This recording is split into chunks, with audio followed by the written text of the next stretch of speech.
Hi, and welcome back to the George Poulos podcast. Oh, man. I think I just had a big, reawakening. I guess I feel like when you lose it, when you lose the awakened state, it's like it always sort of sneaks up on you.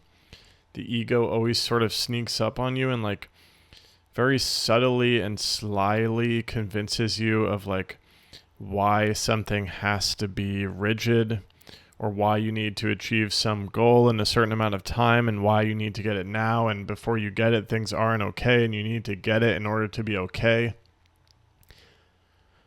And I feel like as I've become spiritual, my ego has developed this new ability to convince me why certain things need to happen, and it will give me a spiritual rationale.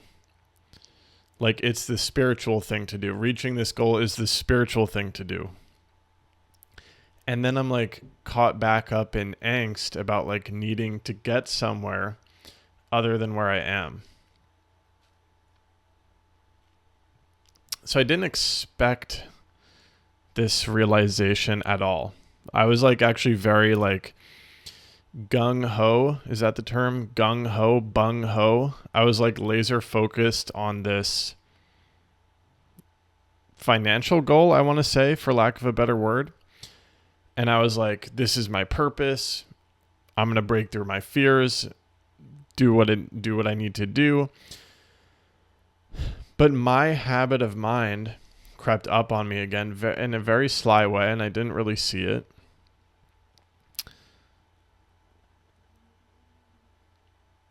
And here's something that's happened to me over and over and over again. I slip out of my meditation practice.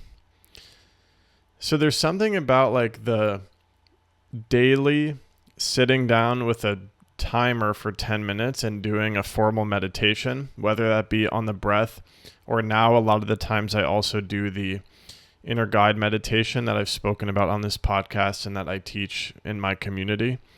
So one of the two, but specifically what it's about is disregarding the mind. And I think why that practice is important for me is that my mind will convince me of why certain things need to be certain ways. So if I'm not doing that practice, that's how I open the opportunity for my ego to come in the back door.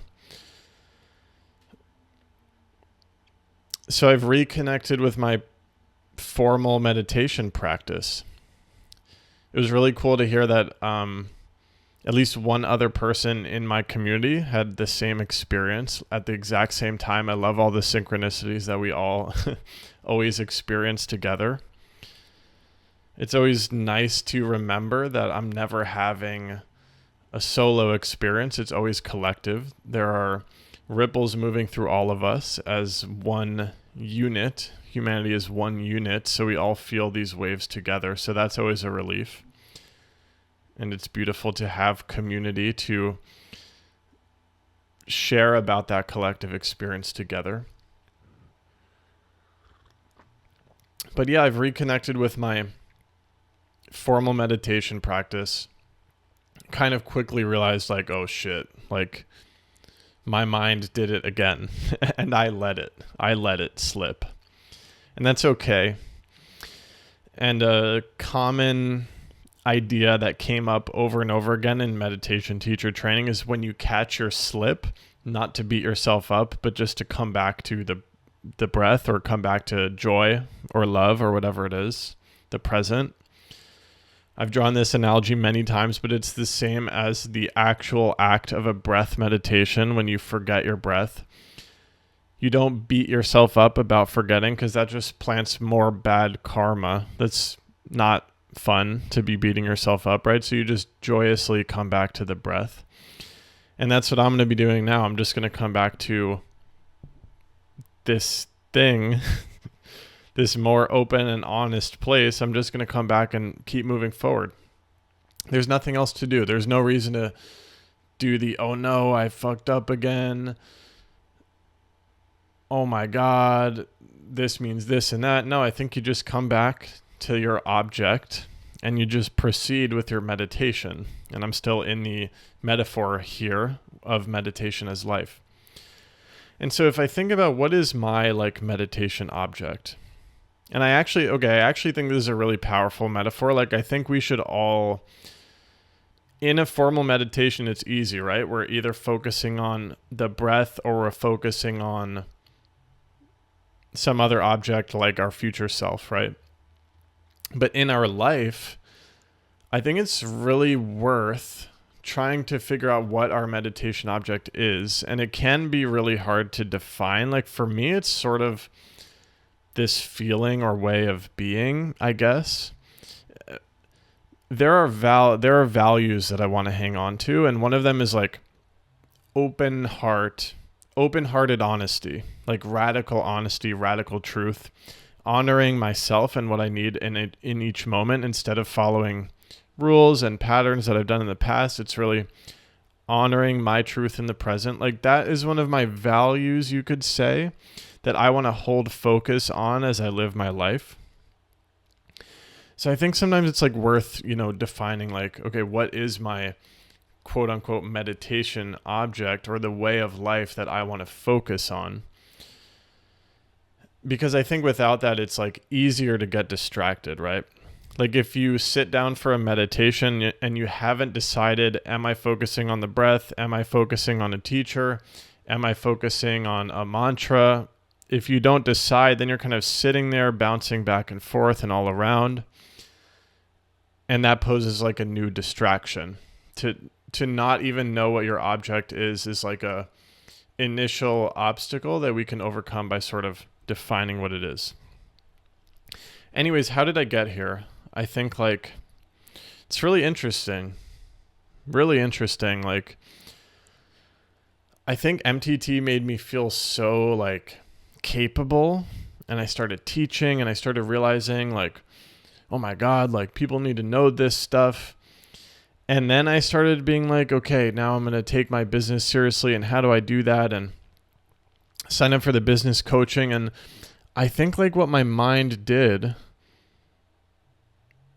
and I'll add the caveat that like I learned a tremendous amount from business coaching that I will take with me for the rest of my life. But I think what I did is I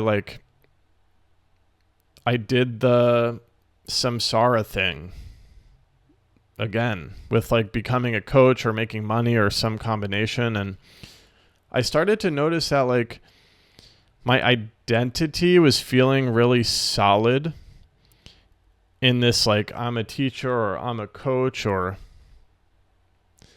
something like that. And I started like showing up in my community and on Instagram like as if I'm like 100% sure. And I think maybe like the reason I was doing that is because I was like trying to stretch into that. And I think there's some validity there, but there's also like a way in which at a certain point it just became like untruthful. And I think I didn't realize that until now.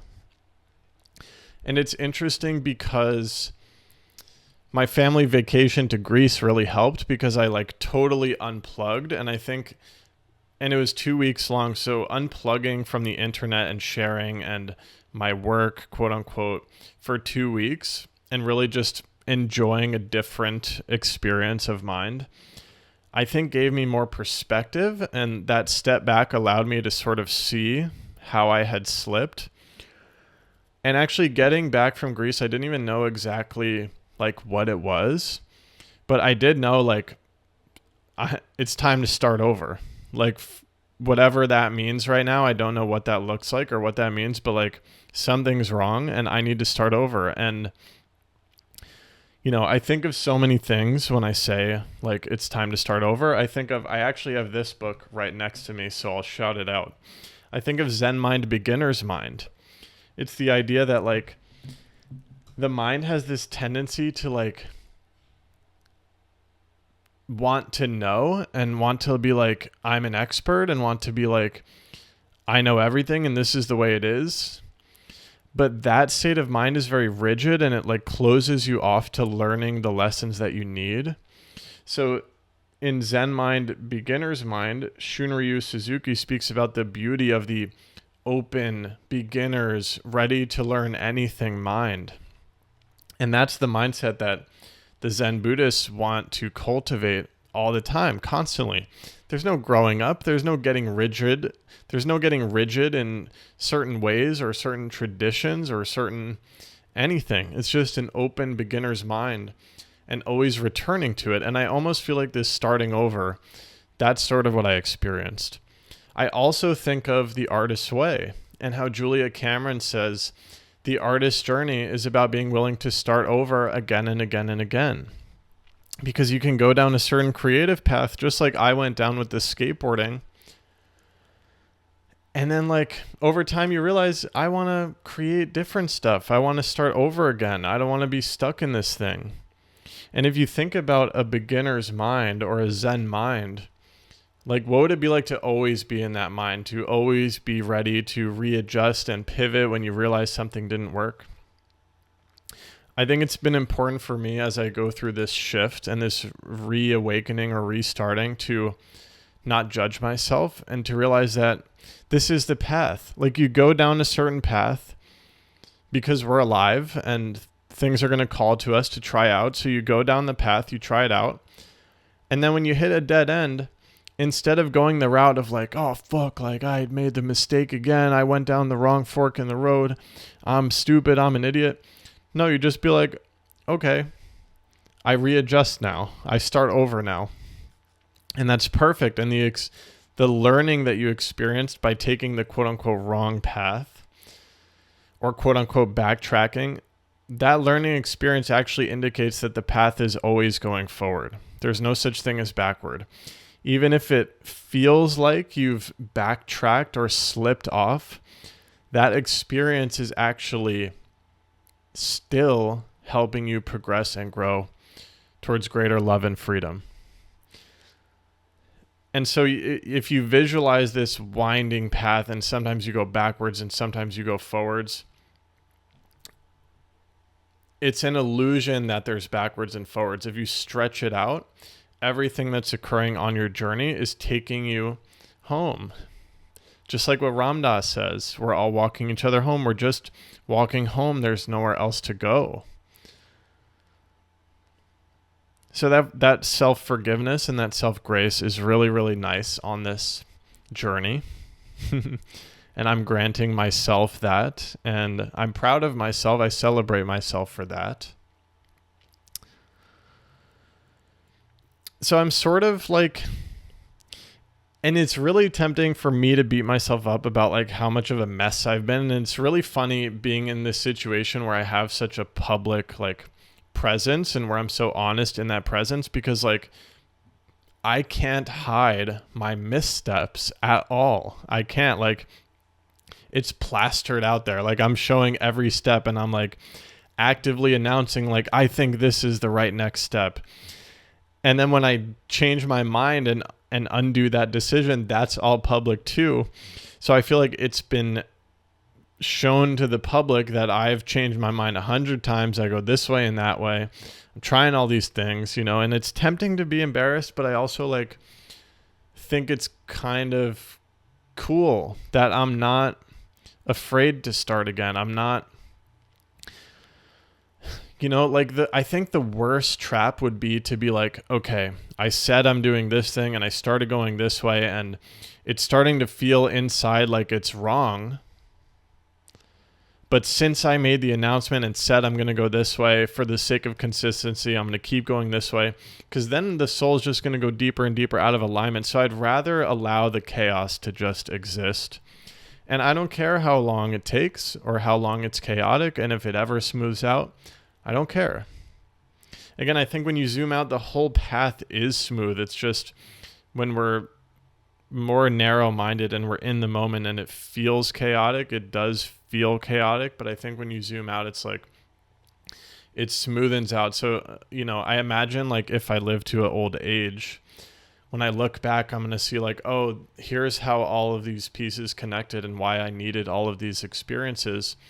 And I can, at 27 years old, I can already look back and see that. Like, I'm like, oh, I see why the skateboarding was perfect and getting into YouTube was perfect. And when I started getting into meditation, I was freaking out. I was like, oh no, I'm leaving the skateboarding behind. But now I see that that whole crisis was perfect. And from that crisis, I learned a lot. And now I'm able to talk about that experience and share about that experience and guide others who are going through similar. You know what I mean? So there's peace in that. There is peace in that. And I hope you resonate with that on your own journey. It can feel like chaos and like failure in the moment, but it's never that. It's never that. Okay. Hi. So I just got 100% sidetracked. My landlord was knocking. He brought over some stuff to kill roaches. Have I told you guys about the roach story? There's like one of the Buddhist vows is like not to kill anything. So I stopped killing the roaches in my house, and then it got much worse. Don't tell my landlord that, please. The situation got much worse. I was literally like, oh my God, the roaches, they're so cute. Like, I'm not going to kill them anymore. And then it got much worse. And then that was like another reawakening, was like realizing like, fuck this. I'm killing them all. I'm putting poison everywhere. So anyways, my landlord just interrupted that beautiful flow, but it's also perfect. And I don't even know, I have no idea what I was telling you guys, but I'm trying to now think if there's anything else I need to tell you. I kind of want to tell you what I've been working on. So as you know, I used to talk about a lot about the Patreon community, and then I started talking about the school community. I've made that community free, and I'm working on a lot of cool stuff in there. So one of the things I'm working on, and it's almost done, and I think for now it's going to be free. I also have the option to like charge to unlock it. There's like a classroom section in the school community where I can put a bunch of different like courses or resources, and I can charge to unlock it. So I've been building my reading list there, and it's cool. And I think it's just going to be free, and the community is free. So you should come in. You should come in. And I'm going to be doing like probably teaching meditation once in a while, and probably doing Zoom events once in a while. But prior to this like reawakening that I'm trying to talk about, I was getting like all like strict and businessy about the community, and I'm just letting that go, and I'm not really going to plan it so much right now. And that letting go has like really opened my creative freedom again, which I think is another one of my highest values in life, is creative freedom. And I've just been having so much fun pouring out like every book that's meant a lot to me, like in a cohesive list, categorized, also sorted based on when I read them. And would it be cool to make money from it? Yes. But like, I don't know if I care. I don't know if I care. And this is a tough one, and I'm still working this one out, because there's a part of me that's like, I really need to face my money fears. And I did that whole podcast episode about it, and I need to own my value and all of these buzzwords that you hear online, or maybe I do because of my algorithm and my afflictions. But so there's the balance between that stuff that's in my mind, and there's the balance between I just want to create and share, and like I don't care what I get back from it. And I feel like that's more on an artist way energy of like creating without reference to the outcome, without a need for the outcome, without an attachment for the outcome. And like there's almost an energy with which I've like given up again, and it actually feels amazing. It's like, it's back to that beginner mind thing. Anyways, that's a long-winded way of saying like that's what I've been working on. Is this school community is really cool. I really hope you come and see what I'm doing, because I have made a transition on this journey where I'm not just learning anymore. I'm still learning a lot, but it is real, this sensation I have of like, oh no, I actually have figured not everything out, but I figured a lot out, and it's really benefited me. And I want to, like, as I've been doing and continue to do in the moment of learning through this podcast, there's also this way in which I can look back at the journey I've been on and start to organize things in a way that makes it more easy to follow and learn what I've learned. So that's what I'm starting to build in the Skool community. And this is nothing new, guys. Like, this is what people are doing when they create a course. I'm just figuring this out for the first time, and I'm sort of starting. I'm all over the place, frankly, but like the book list is one thing where I'm like, okay, I've learned by reading this series of books in this order, it has been perfect for my journey. And I think if I like put them out and write something about each book, it's going to be like helpful. And what's cool about the community, this will take a lot of extra work, but I could also pin a post to each module where the books are so that we can all talk about each book. So there could actually be a perpetual place to talk about each book. I'm probably going to have to build that out because that sounds really cool. But so I've been working on that. I'm like,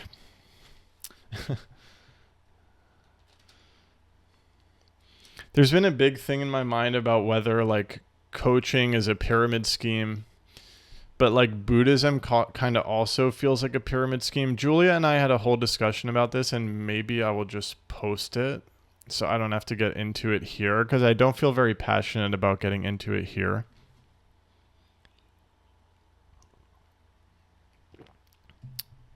I've also been feeling very nostalgic. Like, as I've been diving back into my book list, I'm like reconnecting with all these realizations I had and lessons I learned, and some of them are like pertinent to me now, and like I've lost sight of them. So there's this like nostalgic connection almost back to like my quote unquote early spiritual awakening. And I think the thing is, it hasn't felt very like alive in my heart for the past couple months.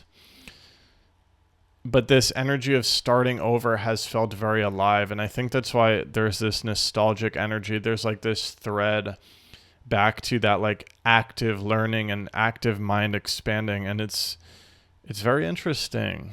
It's very interesting.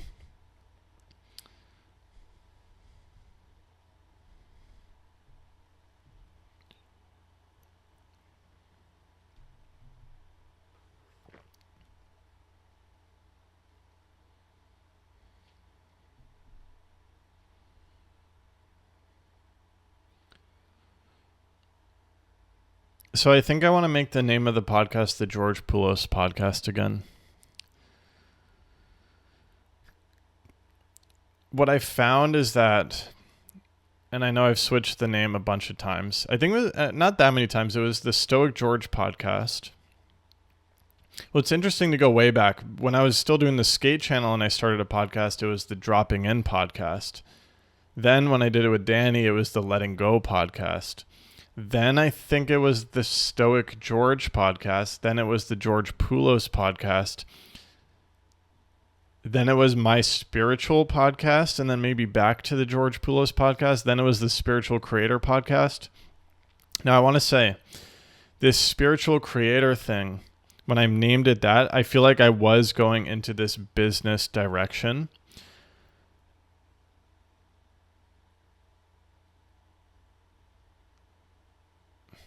Which there's nothing wrong with. But I noticed again, like, is spiritual creator too narrow? It's interesting because, like, okay, business mind, naming my business spiritual creator and like becoming this person who can teach spiritual creators about how to use meditation and achieve creative freedom and teach other people to do the same. That's like a real business, right? But I don't know if I want to like speak to people who just want to do that. I can also speak to people who want to do that, and that's kind of what I do, I guess. But see, I don't like defining what I do. And I think I'm okay with that for now. What I like about the name The George Poulos Podcast is it's just, I feel like it gives me the freedom to just share what I'm learning. And I can start over like I've done in this episode.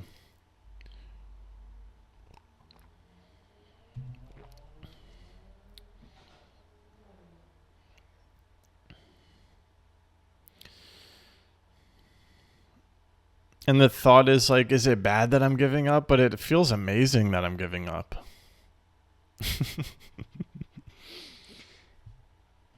And I'm actually not giving up. I was explaining this to a friend yesterday, actually, who was sort of feeling chaotic about how many different projects she tries, and she'll pick this thing up and feel like, okay, I'm going to commit to this, but then realize it's not working and give it up and try something else. And that process will repeat. And it's kind of, I resonate with that a lot. And I think the realization that I had is that whole process is the path. It's not this one thing or one niche or no one thing is going to save us. We're on this continual journey of trying and checking in with our mind and our awareness and seeing if it's working and adjusting and starting over again and again and again.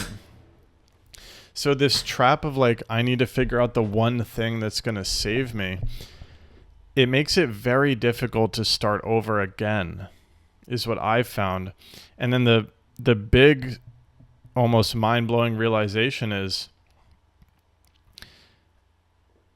giving up on something that isn't working is the opposite of giving up. It's actually taking the next step forward on your path. It ties back to what I was saying earlier about if you stretch out this winding path, it's all going forward. It's kind of the same idea. I just looked at myself in the screen. Hello. Sometimes I forget that you can see me. And I think I'm going to put the podcast back on the podcast YouTube channel. And I'm going to press stop recording and do that right now. Love you.